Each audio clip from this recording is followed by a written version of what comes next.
Welcome back. New gross domestic product numbers for Canada have just hit my Bloomberg screen.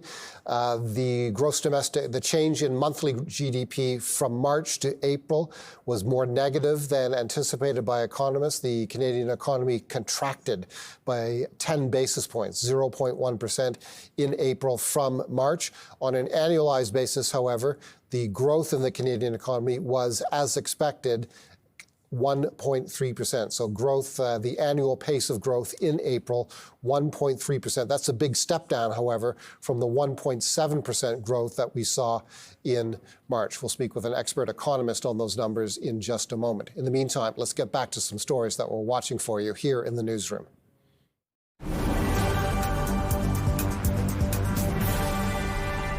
Shares of Nike are trading higher in the pre-market. The sportswear and footwear brand is expecting the decline in sales and margin that it has experienced for about a year to begin slowing down in the current quarter. Despite that moderation, Nike's chief financial officer, however, said tariffs could cost the company $1 billion US in the current fiscal year.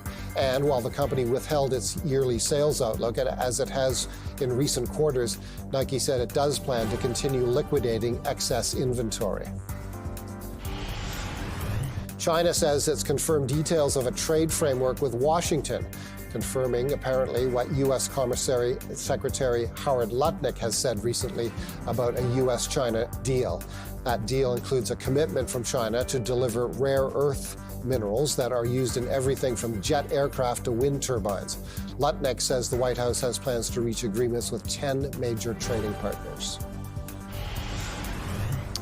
There's another look at U.S. futures. Our top story today was the S&P 500, which, if that momentum translates through to the open, is very likely to hit a new record high at the open this morning.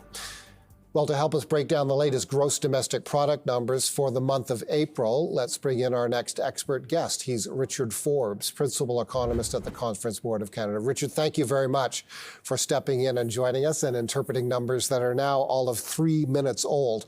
I'll just remind viewers what we've seen from StatsCan. StatsCan telling us that the annual pace of economic growth in the country, that's the value of all goods and services produced in the month of April, rose by 1.3% on an annual basis. That was the annual pace of growth. That was a big step down from 1.7% growth in the month of March. On a monthly basis, from March to April, the value of goods and services actually contracted by 10 basis points. You have flagged, Richard, in some of your recent writing, momentum quickly fading in your view. Do these numbers bear that out? Do these numbers reflect a Canadian economy where momentum is quickly fading? Yeah, absolutely. The Canadian economy, it got off to a pretty good start to the year. Really outperformed expectations.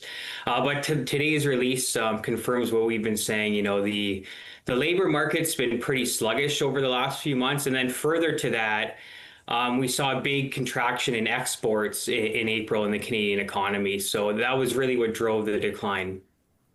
Okay, Gavin, I'm going to give the next question to you. I know you're interested in this as well. Indeed, Richard.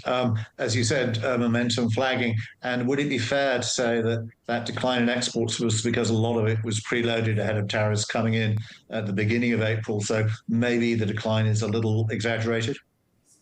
Yeah, absolutely. So there's really you can look at it in two ways, really. The first is the preloading. As you mentioned, a lot of companies in the U.S. were stockpiling Canadian goods ahead of potential tariffs in the first quarter. And then the second part of that is the actual tariffs that got imposed on motor vehicles in early April.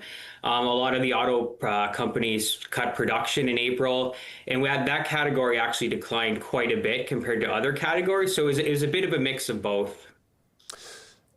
As an economist, what's your current assessment on the trade environment, U.S. tariffs, and which sectors of the Canadian economy are being most affected and how affected?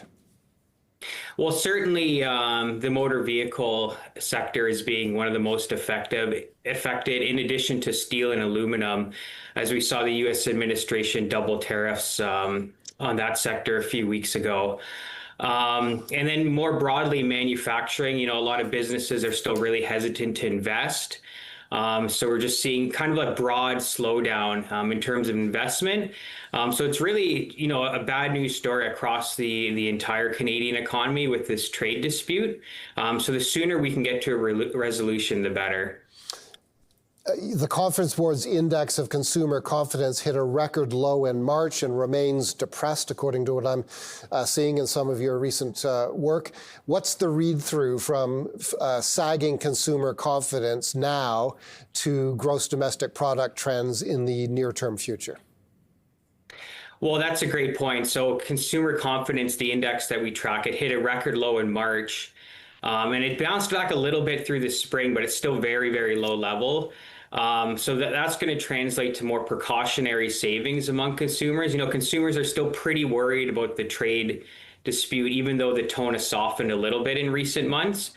So we should see a pullback in spending, and ultimately that will weigh on GDP growth going forward. And I should have mentioned it before now, that StatsCan has, as it always does with a GDP release, has published a flash estimate. That's an initial estimate subject to revision. It's for the month of May, and StatsCan says that gross domestic product likely fell in May by another 10 basis points. So if correct, that would be 10 basis points down in the month of May, 10 basis points down in the month of April as well.